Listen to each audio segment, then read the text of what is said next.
السلام علیکم ورحمۃ اللہ۔ میں منچ پر بیٹھے ہوئے جناب کے ڈی ہادہ صاحب کا، شام تانوی صاحب کا، مختیار صاحب کا، رفیق بھائی ہادہ صاحب کا، محبوب بھائی اعلیٰ صاحب کا، سلیم بھائی، انور بھائی اور آپ تمام کا دل کی گہرائیوں سے شکریہ ادا کرتا ہوں کہ آپ نے اپنا قیمتی وقت نکال کر یہاں پر آئے۔ آپ کا بہت شکریہ۔ اور جس جگہ پر، جس حال میں آپ اور ہم آج جمع ہوئے ہیں، وہ سنویدھان بنانے والے بابا صاحب امبیڈکر کے نام سے سال کو رکھا گیا ہے۔ تو میں آپ کو صرف یہی پیغام دینے آیا ہوں کہ ہمارے بھارت کو آزاد ہو کر 75 سال ہو چکے ہیں، اور ہمارے وطن عزیز میں سنویدھان جو بابا صاحب امبیڈکر نے ہم کو بنا کر دیا ہے، سنویدھان جو بابا صاحب امبیڈکر نے بنا دیا، مگر سنویدھان بنانے کے بعد بابا صاحب امبیڈکر اور ان کے تمام ساتھیوں نے آنے والی نسلوں کے لیے ایک پیغام دیا کہ اگر تم کو اس سنویدھان سے فائدہ حاصل کرنا ہے، اس سنویدھان کو بچانا ہے، تو بابا صاحب امبیڈکر نے اور ہمارے بزرگوں نے ہم کو یہ پیغام دیا کہ اگر تم یہ چاہتے ہو کہ وطن عزیز میں تم کو مساوات ملے، تم کو انصاف ملے، بھائی چارگی تم کو حاصل ہو، تو یہ بہت ضروری ہے کہ تم ایک سیاسی طاقت بنو۔ تو میں آپ کو یہ اپیل کرنے آیا ہوں کہ ہم راجستھان میں مجلس اتحاد المسلمین کو شروع کیے ہیں۔ میں آپ سے درمندانہ اپیل کرنے آیا ہوں کہ آپ ہمارا ساتھ دیجیے، اس پارٹی کو مضبوط بنائیے، اس پارٹی کے ممبر بنیے، اس پارٹی کے سنگٹھن کو مضبوط کریے، آپ اس کی ذمہ داری کو لیجیے۔ یہ ایک بوجھ ضرور ہے، مگر یاد رکھیے اگر آپ اس وقت پر اگر آپ اس بوجھ کو نہیں اٹھائیں گے تو پھر آنے والی جو نسل ہے، جو آج معصوم بچے ہیں جن کے مستقبل کو ہم اچھا کرنا چاہتے ہیں، کہیں وہ آپ کے ہماری عمر میں پہنچ کر یہ شکایت نہ کرے کہ کاش اگر ہمارے بزرگوں نے اپنی جوانی میں محنت اور جستجو کی ہوتی اور اپنی ایک سیاسی قیادت کو، اپنی ایک پارٹی کو مضبوط کیا ہوتا، تو شاید ہمارا یہ حال نہیں ہوتا۔ میرے عزیز دوستوں، بزرگوں، ہمارے دیش میں اور راجستھان جیسے اتنے بڑے پردیش میں بہت ضروری ہے کہ دلت ہو، آدیواسی ہو یا السنکھیک سماج مسلمان ہو، آپ جب تک اپنی ایک سیاسی لیڈرشپ کو نہیں بنائیں گے، آپ میری بات کو لکھ کر رکھ لیجئے کہ آپ سے کبھی انصاف نہیں ہوگا۔ اگر آپ انصاف چاہتے ہیں، اگر آپ اپنا حق منوانا چاہتے ہیں، اگر آپ ناانصافی کا خاتمہ کروانا چاہتے ہیں، اگر آپ یہ چاہتے ہیں کہ سرکاریں آپ پر ظلم نہ کریں، اگر آپ یہ چاہتے ہیں کہ آپ کے بچوں کی جان کی اور مال کی حفاظت ہو، اگر آپ یہ چاہتے ہیں کہ اپنی شریعت کو بچایا جائے، اگر آپ یہ چاہتے ہیں کہ آپ کے مسجدوں کو اور آپ کی عبادت گاہوں کو نشانہ بنایا نہ جائے، تو پھر یاد رکھیے آپ کے پاس ایک ہی چارہ ہے کہ آپ ایک سیاسی طاقت بنیے۔ آپ برسوں سے مختلف سیاسی پارٹی کو، نیتاؤں کو ووٹ ڈالتے آئے ہیں، مگر میں آپ کو بتا رہا ہوں کہ آپ صرف ووٹ ڈالنے والے بنے، آپ ووٹ لینے والے نہیں بن سکے۔ آج اسد الدین اویسی آپ کے درمیان میں کھڑے ہو کر یہ بات آپ سے کہہ رہا ہوں کہ آپ کو ووٹ لینے والا بننا پڑے گا۔ آپ نے برسوں، پچھلے 50-55 سال سے آپ نے ان لوگوں کو اپنا نیتا بنایا جو الیکشن جیتنے کے بعد آپ کی طرف نظر اٹھا کر نہیں دیکھتے، جو الیکشن کے ختم ہونے کے بعد آپ کی تکالیف کو بیان نہیں کرتے۔ چناؤ میں تو آپ نے راجستھان میں کانگریس کو، کبھی بی جے پی کو جتایا، مگر آج آپ بتائیے کہ جب گاٹھنیکا میں جنید اور نصیر کو زندہ جلا دیا جاتا ہے تو کانگریس پارٹی میں بیٹھے ہوئے مسلم ودھائک اپنی زبان کھولنے سے ڈرتے ہیں، گونگے بن جاتے ہیں، اور آپ دیکھتے ہیں کہ اس کا نتیجہ یہ ہے کہ وہ جیت تو جاتے ہیں مگر ان کی زبانوں پر ان کی پارٹی کا حکم نافذ کر دیا جاتا ہے۔ میں آپ کو بتانے آیا ہوں کہ میں راجستھان کو اگر آیا ہوں اور آتا رہوں گا انشاءاللہ تعالی تو میں اپنے لیے، اپنی ذات کے لیے، اپنی انا کی تسکین کے لیے، اپنی مقبولیت میں اضافے کے لیے راجستھان نہیں آیا ہوں، اور اللہ سبحانہ و تعالیٰ میرے دل کا حال جانتا ہے۔ میں یہ چاہتا ہوں کہ اس حال میں جتنے لوگ، جتنے نوجوان بیٹھے ہوئے ہیں، کھڑے ہوئے ہیں، جن کے ہاتھوں میں سیل فون ہے اور جو میری تقریر کو ریکارڈ کر رہے ہیں، میں چاہتا ہوں کہ تم مجھ سے بڑے نیتا بنو تاکہ تم کھڑے ہو کر ان غریب اور مظلوموں کی مدد کرو۔ ہمارا مقصد ایک ہی ہے کہ آپ نیتا بنے، آپ لیڈر بنے، اور اللہ آپ کو ایسا نیتا اور لیڈر بنائے جو سوائے اللہ کے کسی مائی کا لال سے نہ ڈرے اور حق کو بیان کرے۔ اسی لیے یہ لڑائی میں، یہ جدوجہد میں جو ہم آپ کے مستقبل کے لیے لڑ رہے ہیں، آپ مجلس اتحاد المسلمین کا ساتھ دیجیے۔ ہم ہمارے دلت بھائیوں سے، آدیواسی بھائیوں سے بھی اپیل کر رہے ہیں کہ ہم کو آپ کے ساتھ کی ضرورت ہے۔ آپ بھی کمزور ہیں، آپ بھی مظلوم ہیں، آپ کا بھی استحصال کیا جاتا ہے، تو یہ لڑائی میں ہم سب کو مل کر آگے بڑھنے کی ضرورت ہے۔ یقیناً بی جے پی کو ہرانا ہمارا مقصد ہے، مگر یہ نہیں ہو سکتا کہ ہم مٹ جائیں گے اور مر جائیں گے اور کسی کو ہم جتاتے رہیں گے۔ یہ لڑائی سب کی لڑائی ہے۔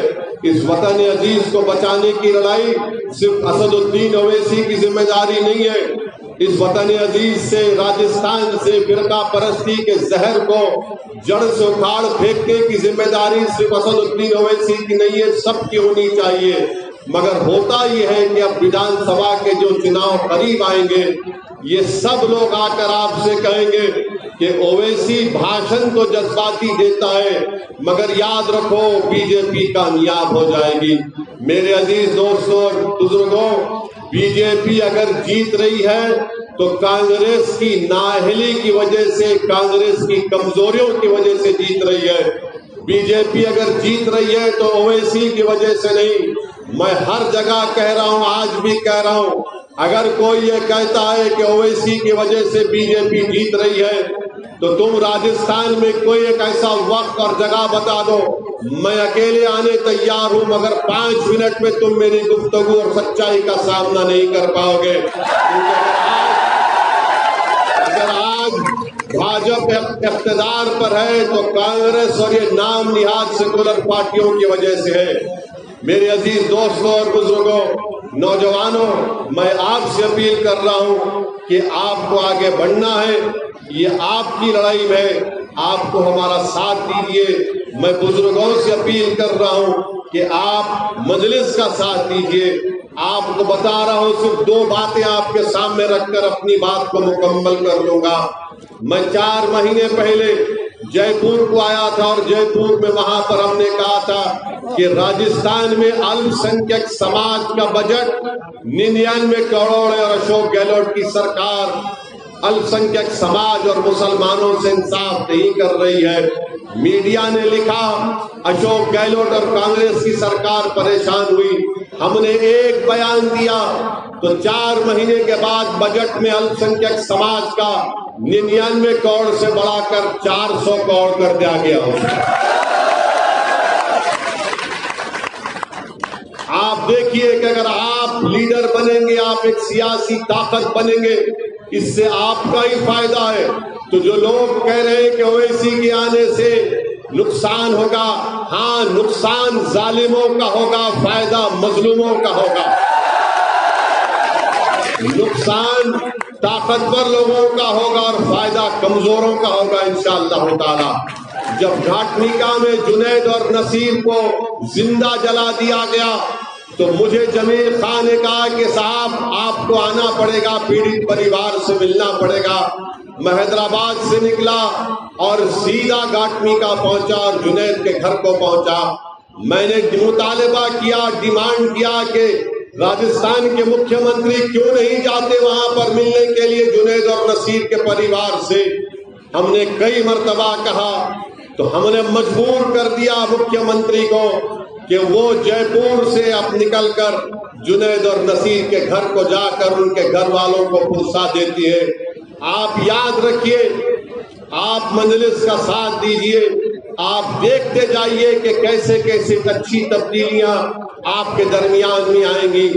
میں ایک رپورٹ عنقریب میں مجلس اتحاد المسلمین 26 مارچ کے بعد ایک رپورٹ آپ کو پیش کرے گی.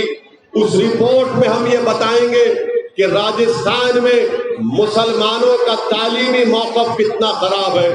اس رپورٹ میں ہم یہ بتائیں گے کہ راجستھان میں مسلمان آدیواسیوں کے بعد سب سے زیادہ غریب ہے.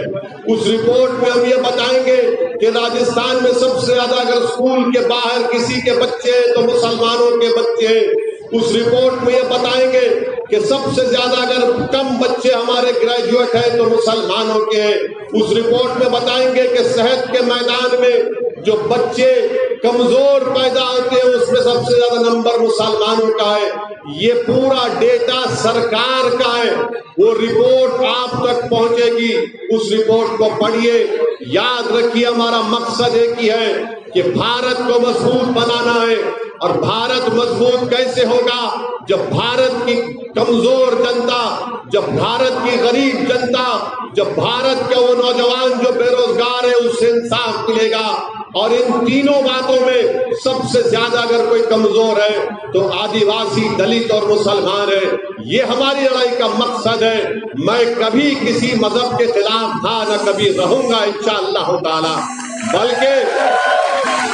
بلکہ میں نے تو ہمیشہ یہ کہا ہے کہ راجستھان کے مسلمانوں کو ہمارے گجر بھائیوں کی لڑائی سے سیکھنا چاہیے کہ کیسا گجروں نے اتحاد پیدا کیا، اپنا نیتا ان کے مرحوم ہمارے لیٹ بینسلا صاحب کو بنایا. جاٹوں کو دیکھو، راجپوتوں کو دیکھو، دوسری برادریوں کو دیکھو. مگر آپ کا معاملہ یہ ہے، دلتوں کا معاملہ یہ ہے کہ ہم جذبات میں بہہ جاتے ہیں. جذبات کو زندہ رکھیے مگر جذبات کو صحیح راہ پر لے کر جائیے. جس طرح دوسری برادریوں نے اپنے ہوش اور جذبات کو سامنے رکھ کر اپنی تکالیف اور اپنی مشکلوں کو حل کیا. کب تک ہم کسی کے ہاتھ میں کھلونا بن کر استعمال ہوتے رہیں گے؟ کب تک ہم کسی کے پیروں کا فٹ بال بنیں گے؟ کب تک ہم کو RSS سے ڈرایا جائے گا؟ اب ہم کو نہ RSS سے ڈرنا ہے، نہ ظالموں سے ڈرنا ہے. یہ دیش سب کا ہے، یہ دیش کسی ایک مخصوص فرقے کا نہیں ہے. یہ دیش میرا بھی ہے. اس دیش کا سمویدھان بنانے والا امبیڈکر نے کہا کہ اس دیش میں سب برابر ہیں، کوئی بڑا نہیں، کوئی چھوٹا نہیں. مگر ہم کو جب تک ہم جدوجہد نہیں کریں گے، اپنے حق کے لیے آگے نہیں بڑھیں گے، ہم سے کوئی انصاف نہیں کرے گا. یاد رکھو نوجوانوں، اگر تم نعرے لگا کر سمجھتے ہو کہ تم کو انصاف کر دیا، انصاف ملے گا، نہیں ملے گا. یاد رکھو میرے بزرگوں، اگر آپ اپنے آنکھ میں آنسو بہا کر سمجھیں گے کہ دنیا میرے آنکھ سے بہتے ہوئے آنسو کو دیکھ کر میری آنے والی نسل سے انصاف کرے گا. یاد رکھو دنیا تمہارے آنکھ کے آنسو دیکھ کر تم کو کمزور سمجھے گی. یاد رکھو میری عزتدار ماں اور بہنوں کہ رونے اور دھونے سے کچھ نہیں ہوگا. میں تم کو پیغام دینے آیا ہوں میرے عزیز دوستوں اور بزرگوں، بالوترا کی جنتا کو پیغام دینے آیا ہوں جنہوں نے ہم کو جنہوں نے ہم کو 50 سال رلایا، اب ہم ان کو رلائیں گے انشاءاللہ تعالی. جنہوں نے ہمارے خوابوں کو چکنا چور کیا، ہم ان کے سیاسی خوابوں کو چکنا چور کریں گے. جنہوں نے ہم کو ڈرا ڈرا کر ہمارا استعمال کیا، اب ہم ڈر کی بنیاد پر نہیں، امید کی بنیاد پر کام کریے. اسی لیے میرے عزیز دوستوں اور بزرگوں، بس یہی باتیں میں آپ کو کہنا چاہ رہا تھا. ابھی ہم کو بتایا گیا کہ کوئی ستپال تنوار صاحب ہے بھیم سینا کے، ان کو راجستھان کی سرکار نے راجستھان کی حکومت کے خلاف بولنے پر ان کو اریسٹ کر لیا۔ میں یہ پوچھنا چاہتا ہوں کہ اگر کسی کے خلاف بولتے ہیں تو اریسٹ کیوں ہوتے ہیں؟ اریسٹ کیوں کرتے آپ؟ ارے دیش کا سنویدھان ہے، میں مودی کے خلاف بول سکتا ہوں پارلیمنٹ میں، یہاں پر بولوں گا، میں گہلوٹ کے خلاف بولتا تھا، بولوں گا۔ اگر آپ یہ سمجھ رہے ہیں کہ خلاف بولنے پر آپ گرفتار کر لیں گے تو یاد رکھیے جیلیں کم پڑ جائیں گی، لوگ خلاف بولنا نہیں چھوڑیں گے۔ بہرحال میرے عزیز دوستوں اور بزرگوں، آپ کا بہت شکریہ۔ آپ مجلس کو مضبوط کریے انشاءاللہ تعالی۔ اللہ کا شکر ہے کہ مجھے آنے کا موقع ملا۔ آپ تمام کا بہت شکریہ۔ میں دوبارہ آؤں گا۔ السلام علیکم ورحمۃ اللہ وبرکاتہ۔